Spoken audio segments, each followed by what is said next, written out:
저는 오늘 열왕기하 2장 19절에서 22절 말씀을 가지고 마음의 처방전이라는 제목으로 함께 은혜를 나누기를 원합니다.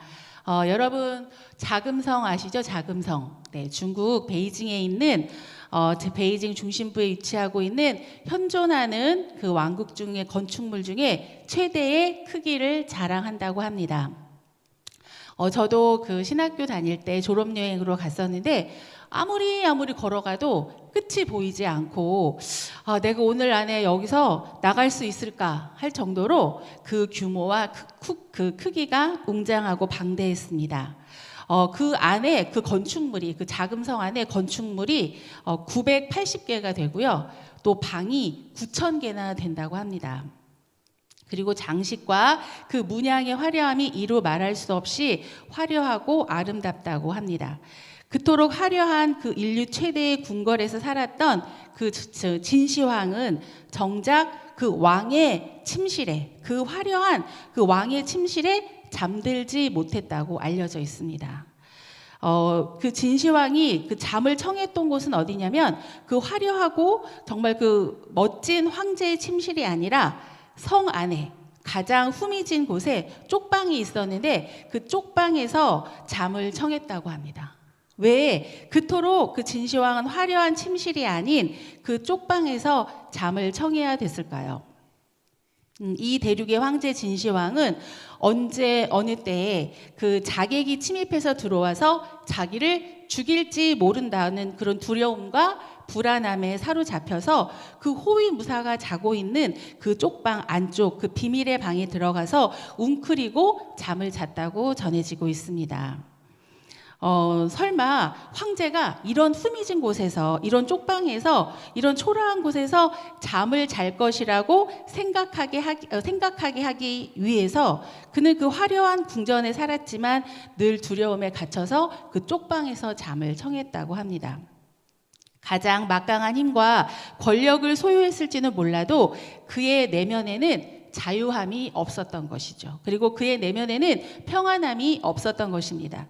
인류 최대의 규모를 자랑하고 또 그 궁궐에 자신의 것임에도 불구하고 그 진시황은 그 어디에서도 그 10년 가운데 그 내면에 평안함을 찾을 수가 없었고 또 안전을 느낄 수가 없었던 것입니다. 아마도 저라면은 그러한 삶을 살았다면 그 화려하고 멋진 궁전에서 살았지만 그 마음은 이루 말할 수 없이 비참하고 초라했을 것입니다. 우리가 이 이야기를 통해서 알 수 있는 것은 무엇입니까? 우리의 삶에서 우리의 내면 세계에 기쁨과 평안을 주는 것은 이 외부 세계가 결정하는 것이 아니라 우리의 인생에서 수많은 방들이 우리에게 안정감을 주는 것이 아니라 또 높은 성벽 안에 거해도 두려움과 불안에 떨면서 버틸 수 없다는 것이 바로 인간의 내면의 세계다라는 것을 우리가 알 수 있다는 것입니다. 결국 인간의 마음에서 나오는 것이 우리 인생에서 가장 중요한 것을 결정짓는 것입니다. 그렇기 때문에 인생을 바꾸고 또 삶을 고치고 또 진정한 변화를 얻고자 한다면 이 근원적인 문제를 해결하는 것에서부터 출발해야 하는 것입니다. 오늘 읽은 그 본문이 바로 그 사실을 말해주고 있습니다. 오늘 말씀은 엘리야가 승천한 후에 갑절의 영감을 구했던 그 엘리사가 그의 선지자의 직분을 승계한 직후에 일어났던 사건입니다. 여리고에 계속해서 머물러 있었던 엘리사에게 그곳 성읍의 사람들이 찾아와서 찾아오는 장면으로 시작하고 있는데 본문을 함께 읽어보겠습니다. 2장 19절입니다. 그 성읍 사람들이 엘리사에게 말하되 우리 주인께서 보시는 바와 같이 이 성읍의 위치는 좋으나 물이 나쁨으로 토산이 익지 못하고 떨어지나이다. 네. 지금 엘리사는 여리고에 머물러 있어요. 그런데 이 여리고라는 뜻은 무슨 뜻이냐면은 향기로운 곳이라는 뜻을 가지고 있다고 해요. 그래서 이 여리고는 그 이름의 뜻에 걸맞게 기후가 온화하고 샘이 많아가지고 고대부터 문명이 아주 발달된 그런 도시였습니다. 기원전 7,000년 전에 그 여리고의 그 외곽에는 성곽으로 이렇게 둘러싸인 도시가 형성이 되어 있었는데, 이 여리고는 인류 최초의 역사상 최초의 도시였고 앞선 문명을 자랑했던 그런 소유했던 도시입니다. 그리고 게다가 지리적으로도 동서에 그 횡단도로를 장악하고 있어서 군사적으로나 경제적으로나 매우 가치가 높고 아주 중요한 지역이었습니다. 그리고 또 여기는 샘이 많기 때문에 물이 많고, 물이 많으면 당연히 땅이 비옥하고 토질이 아주 좋겠죠.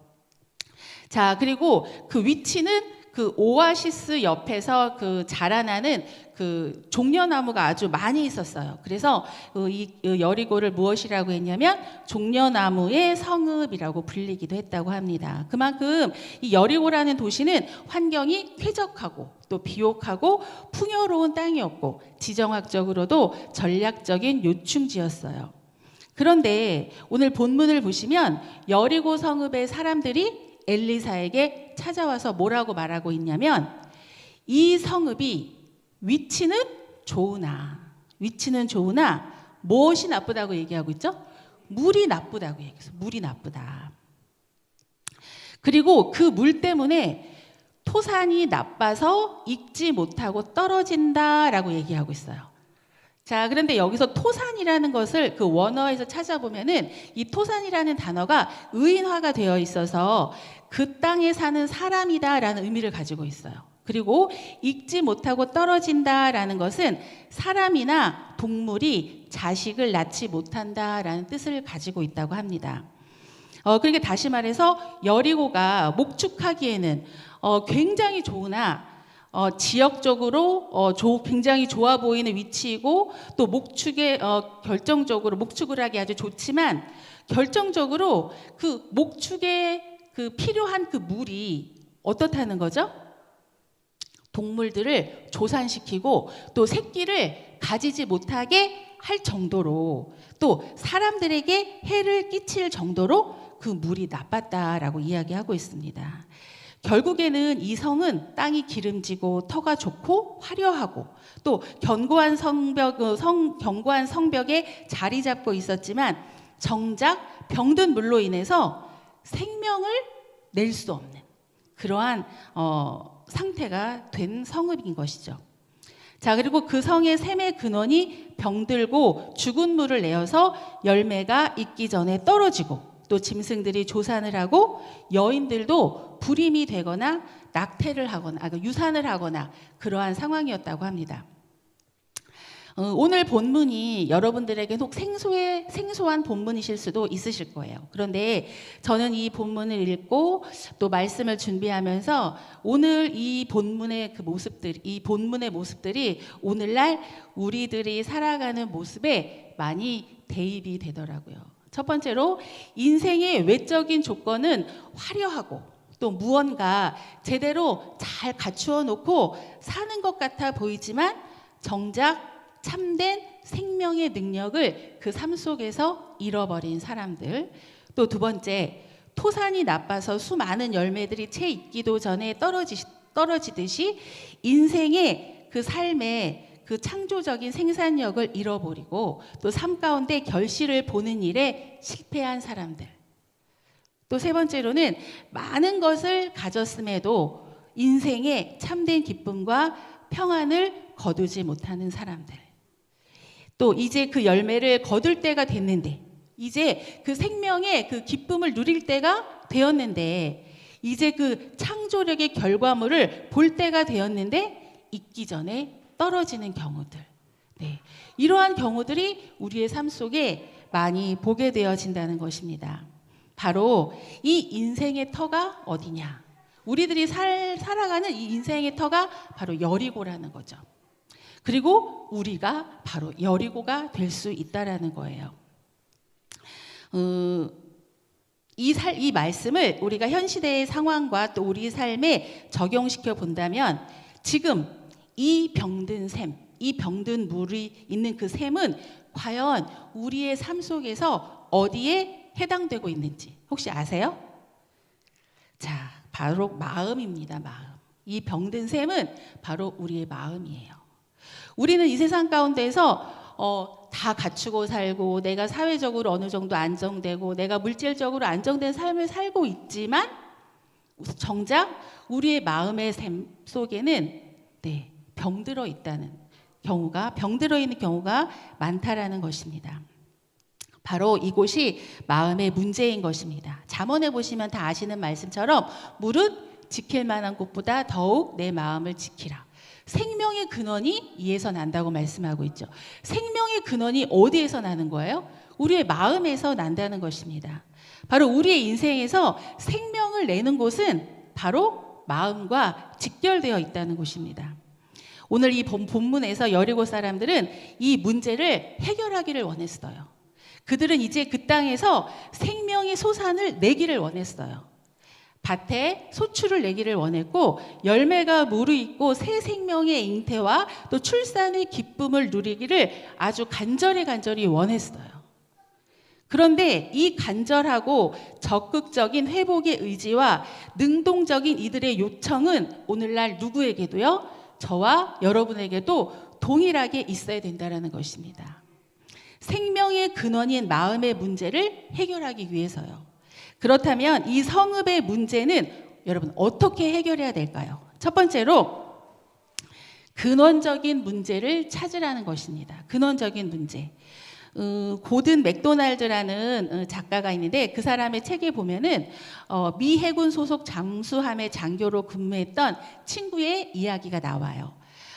잠수함은 이렇게 이 바다 밑으로 이렇게 지나다니기 때문에 그 위로 이제 많은 이제 배들이 지나가고 또 많은 장애물들이 이렇게 있으면 항상 이제 그것들을 피하기 위해서 그 충돌을 피할 수가 없대요. 그것들을 피해서 이제 지나다니다 보면 여러 가지 이렇게 그 잠수함이 이렇게 많이 흔들리고 이제 그런 상황들이 여러 차례 요동치게 된다고 해요.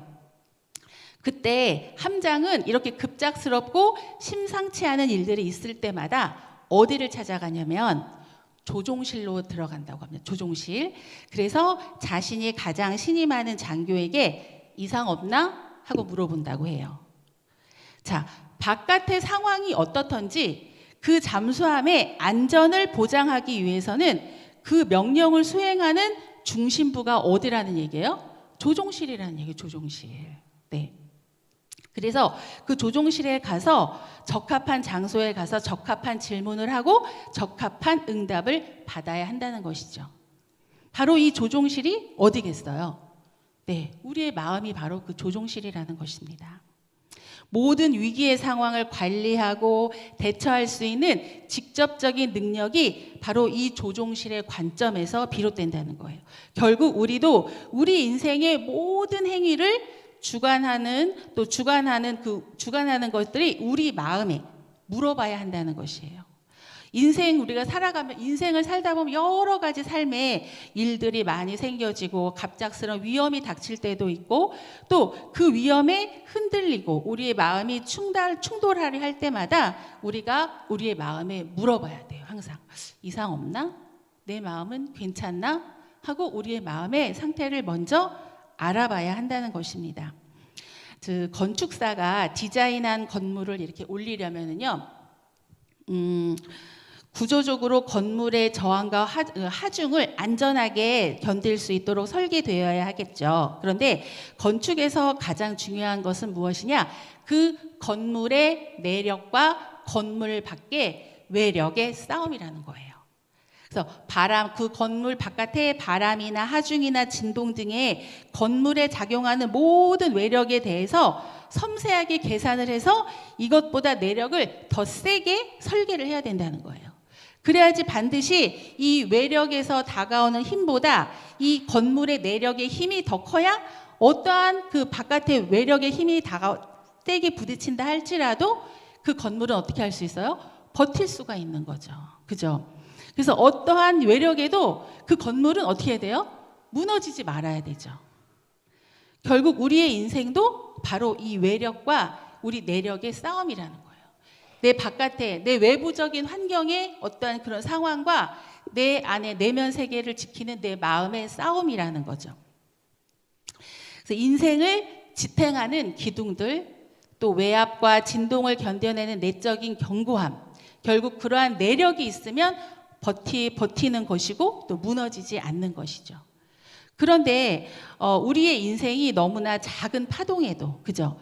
우리의 인생이 우리가 살아가는 그 인생의 여러 가지 크고 작은 그런 문제들 중에 우리의 사소한 외력에 우리의 마음이 때때로 무너진다라는 거예요. 그것이 너무나도 큰 문제가 있다라는 거예요. 그 물이 나쁜 것으로 인해서 그 사람이나 동물이 잉태하지 못하거나 또 낙태되는 것처럼 그 물이 좋고 나쁨의 위력이 그만큼 크다는 거죠. 다시 말해서 우리 마음의 힘도, 우리 마음이 우리 내면의 세계가 어떠하느냐에 따라서 우리의 몸도 우리의 영혼도 망가질 수 있다라는 것이죠. 자, 본래 그 여리고에는 그 오아시스로 인해서 비옥한 그런 성읍이었잖아요. 그런데 이 물이 그 비옥한 성읍이었는데 물이 병들어 버렸어요. 그런데 왜 여리고가 그렇게 비옥하고 화려한 그런 도시인데도 불구하고 물이 병들어서 그런 어마어마한 손실을 보고 있느냐? 그 원인을 파헤쳐 보려면은 성경의 기록을 찾아보면 나옵니다. 직접적으로 연관해서 언급하고 있지는 않지만 우리가 충분히 유추를 해볼 수가 있어요. 그것은 여리고성이 하나님의 진노로 인해서 저주를 받은 성이기 때문에 그렇습니다. 가나안 정복 당시에 그 여호수아는 하나님의 능력으로 여리고를 정복한 후에 모든 탈취물을 불사른 채 여호와의 이름으로 그 성을 저주했어요. 여호수아 6장 26절 보시겠습니다. 여호수아가 그때에 맹세하여 이르되 누구든지 일어나서 이 여리고 성을 건축하는 자는 여호와 앞에서 저주를 받을 것이라. 그 기초를 쌓을 때에 그의 맏아들을 잃을 것이요 그 문을 세울 때에 그의 막내 아들을 잃으리라 하였더라 라고 얘기하고 있죠. 이 여호수아의 저주가 그대로 이루어졌어요. 열왕기상 16장 34절 말씀입니다.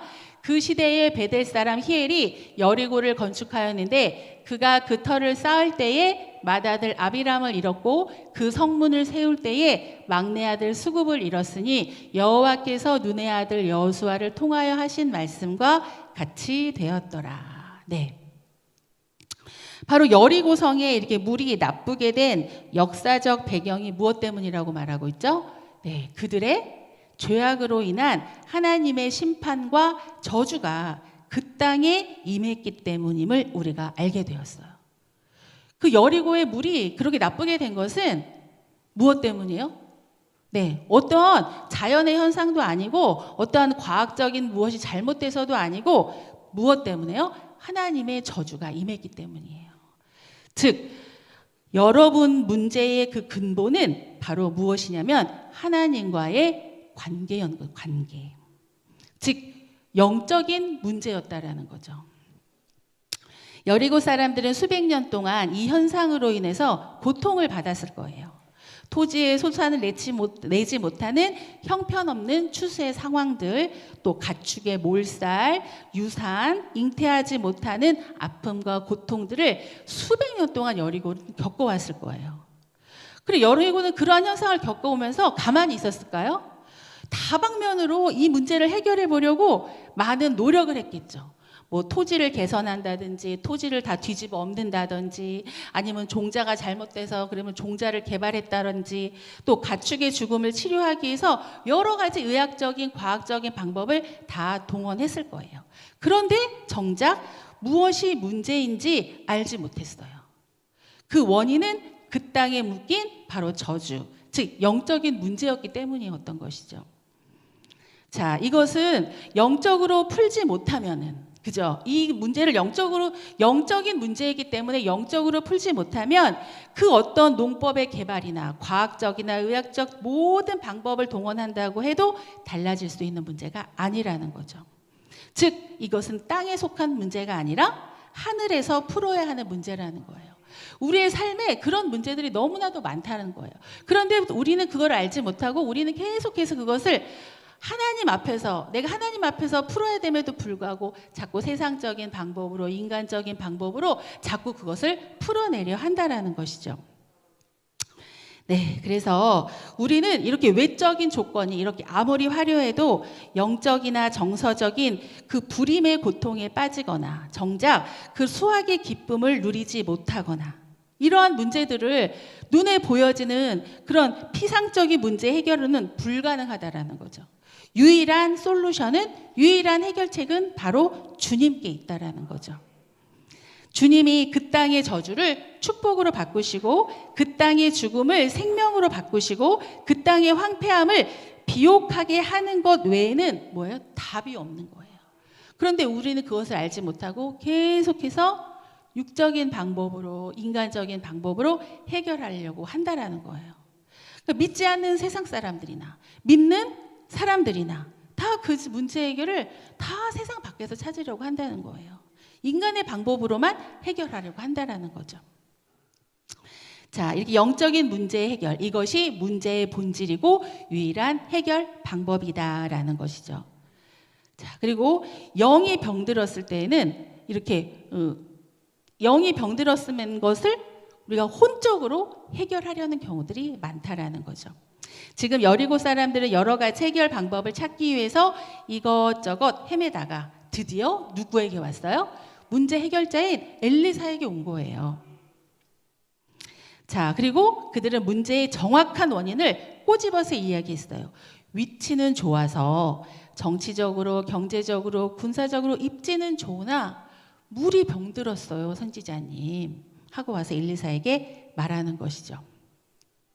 자, 이 병의 치유는 바로 이렇게 고백에서부터 시작해야 된다는 거죠.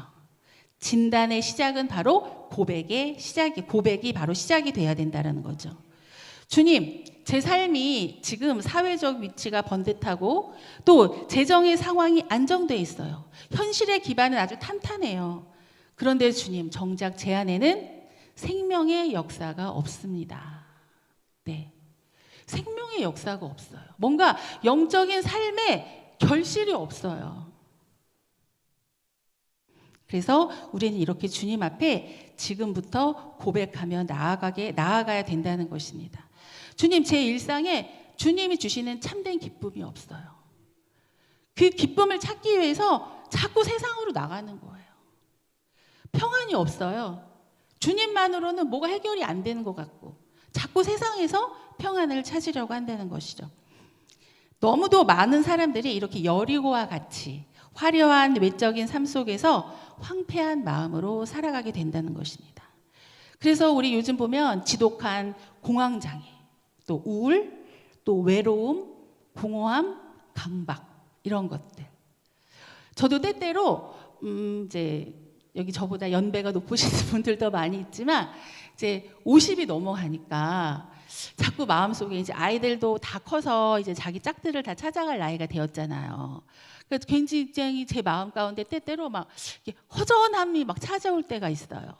네, 그것 무엇일까요? 그것도 내가 내 마음의 그 생명의 그늘 어디에다 두고 있기 때문이에요. 하나님께 두고 있지 않고, 네, 자꾸 자식에게 두고 있고, 네, 무언가 내 마음을 기쁘게 해줄 뭔가 세상 것이 채워지지 않고. 그런 것을 찾기 때문인 거 아닌가. 제가 오늘 말씀을 준비하면서 그러한 허전함과 공허함도 내가 가지면 안 되겠고 이거 자꾸 무기력해져요. 그러한 마음을 갖게 되면 뭔가 하려는 의지도 생기지 않고 내가 이제 50이 넘어서 뭘 해? 내가 50이 넘어서 이제 그런 거 못하지, 할 수 없지.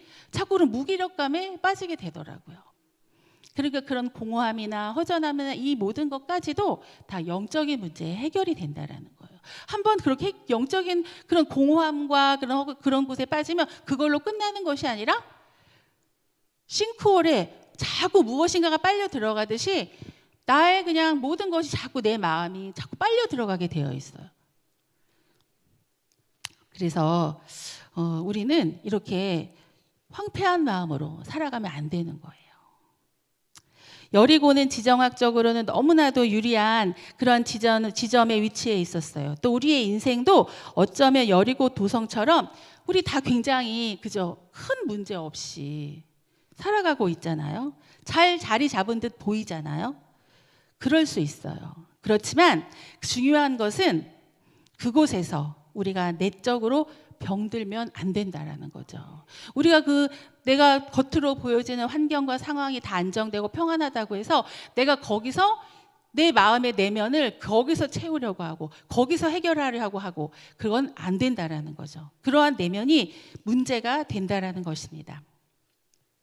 이 시대의 성도들이 이렇게 겉으로는 화려하고 제대로 잘 갖추어진 삶을 살고 있는 것 같지만 그 내면에는 아픔 때문에 허덕이고 있는지도 모릅니다. 이것이 이 시대의 고통이고 신음이라는 것입니다. 수년 전에 미국의 그 플로리다의 한 주택가에서 엄청난 싱크홀이 발생을 했어요. 그러니까 갑작스럽게 집안이 무너져 내려가지고 도로가 붕괴되고 막 자동차, 건물, 심지어는 아파트 단지까지 그 싱크홀 안으로 다 빨려 들어가게 된 거예요. 그래서 엄청난 사고가 발생을 한 거죠. 그런데 여러분 싱크홀이 왜 생기는 줄 아세요? 싱크홀은 가뭄 기간에 지하수가 물이 말라붙은 거예요. 지하수가 말라붙어서 그 지하수가 말라붙은 게 지하수가 있던 공간이 생길 거 아니에요? 그러니까 그 지표를 지탱할 힘을 잃었을 때 무너진다고 합니다. 그게 바로 싱크홀이라고 한다고 해요. 근데 이 싱크홀이 우리의 삶에서도 일어난다는 거예요. 너무나도 갑작스럽게 우리의 삶을 지탱하고 있던 기반이 무너져 버리면 어떻게 되죠? 그 심연 속으로 다 빨려 들어가는 거예요. 우리의 마음이 다 와르르르 무너져 내려간다는 거죠. 우리가 이 삶의 기반을 어떻게 지켜낼 수 있을까요? 바로 우리 인생의 근본을 변화시키고 우리의 존재적인 문제를 회복시킬 수 있는 분께로 가야 한다라는 거죠. 회복의 시작도 치유의 시작도 우리의 주님께로 달려나가는 것이에요. 우리의 마음을 내어놓는 이것에서부터 시작이 된다는 것입니다. 오늘 여리고 성읍의 사람들은 이 문제를 하나님의 사람 엘리사에게로 가져왔어요. 그런데 여러분 보세요. 엘리사 말고도 수많은 전문가들이 있었을 거예요. 그런데 왜 엘리사에게 왔을까요? 오직 이 문제를 해결할 수 있는 사람은 누구요? 하나님의 선지자라는 걸 이제 깨달은 거예요. 아, 이거 세상적인 방법으로 안 되는구나. 영적인 문제구나. 즉 하나님의 음성을 듣는 자를 통해서 일어난다고 믿었기 때문인 거죠. 오늘 우리도 우리 인생의 근본적인 문제를 주님께 가져갈 수 있기를 축복합니다. 그분께 고하고 그분으로부터 듣고 그분으로 인해서 다시 살게 되는 거룩한 역사가 있게 되기를 축복합니다. 그렇다면 하나님의 사람 엘리사는 이 성읍의 문제를 어떻게 해결할까요? 자, 생명의 그 근원을 어떻게 되살릴까요? 두 번째, 새 그릇을 가져오라는 것. 새 그릇. 2장 20절 말씀 읽겠습니다. 엘리사가 이르되 새 그릇에 소금을 담아 내게로 가져오라 하매 곧 가져온지라. 네. 엘리사가 지금 이 사람들에게 요구하는 것이 뭐예요? 새 그릇이에요. 새 그릇. 자, 새 그릇이라는 것 1차적으로 전혀 손상되지 않은 완전한 상태를 의미하고요. 또 다른 부정적인 요소에 영향을 받지 않는 상태를 의미하는 그 그릇이 바로 새 그릇이죠. 하나님께서 우리 가운데 우리의 삶 가운데 어떤 역사 또 어떤 일을 행하시기 전에 반드시 요구하시는 것이 있어요. 그것이 바로 무엇일까요? 믿음이에요. 믿음. 우리 하나님께서 우리 삶의 근본적인 문제를 다루시기 전에 우리의 마음을 고치시기 전에 하나님은 우리에게 새 믿음을 요구하시는 거예요. 새 것을 주님 앞으로 가지고 나오는 믿음.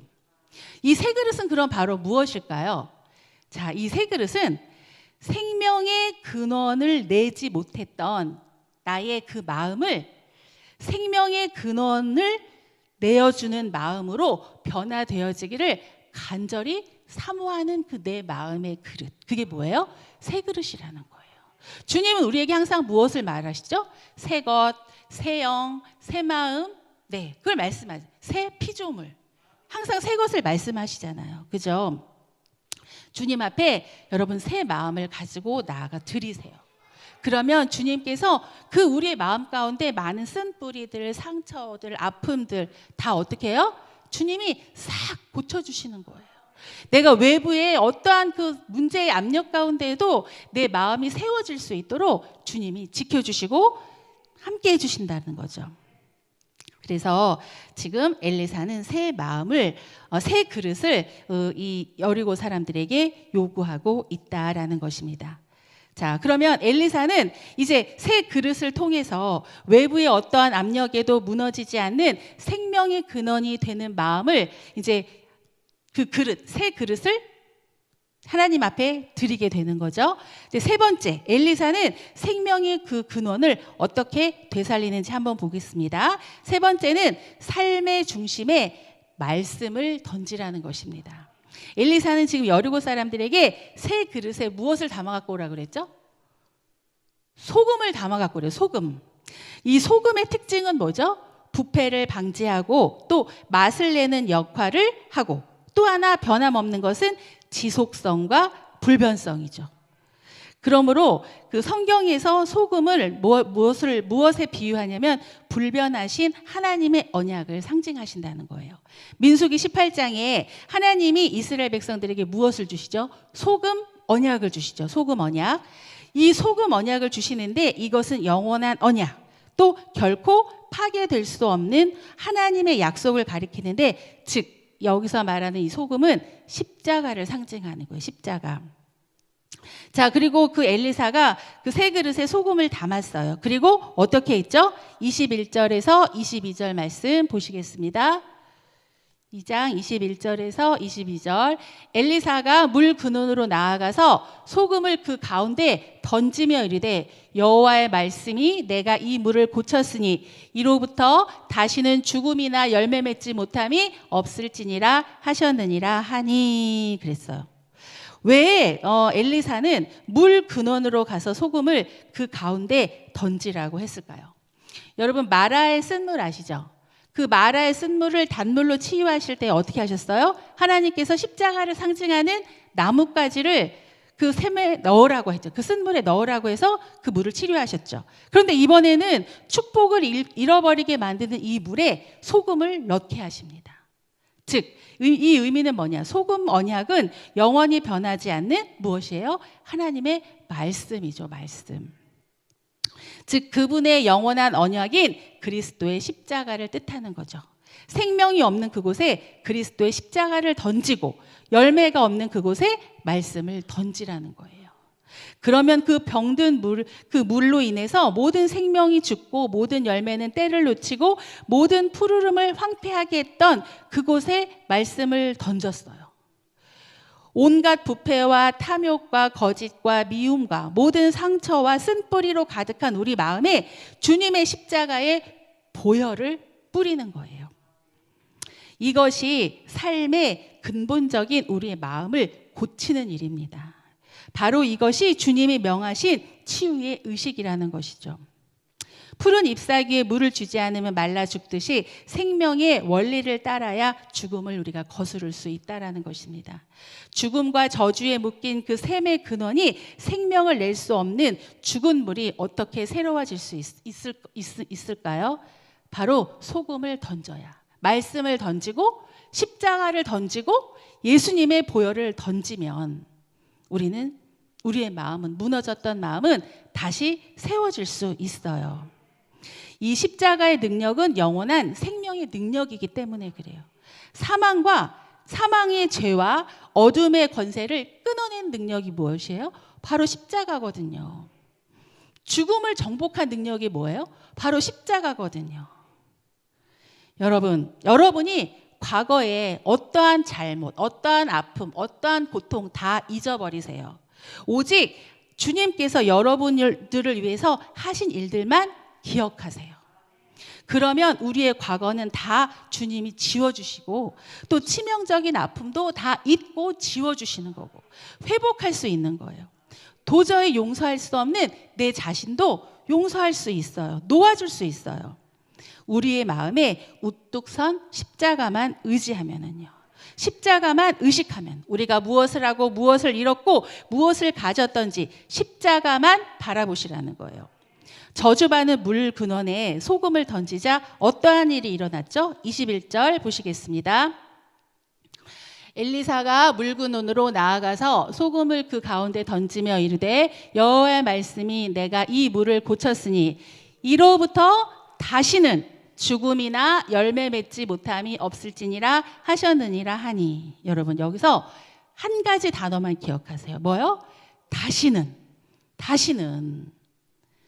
이 다시는의 역사가 오늘 저와 여러분들의 삶 가운데 일어나기를 주님의 이름으로 축복합니다. 오늘 이 결론은요. 이 결론을 여러분들의 인생의 마음에 품으세요. 다시는 결코 이전과 같지 않으리. 네, 이것이 모두 우리 은혜의 고백이 되기를 축복합니다. 이 말씀이 십자가가 예수님의 보혈이 저와 여러분들의 삶에 선포될 때, 하나님의 말씀이 뿌려질 때 우리의 마음에 거룩함이 일으켜지고 또 주님을 갈망하는 마음, 또 용서하는 마음이 부어지게 돼요. 그리고 그곳에 죄의 소원이 제거되고 상처와 아픔과 쓴 뿌리들이 다 뽑혀지게 되는 거예요. 두려움이 사라지게 되는 거예요.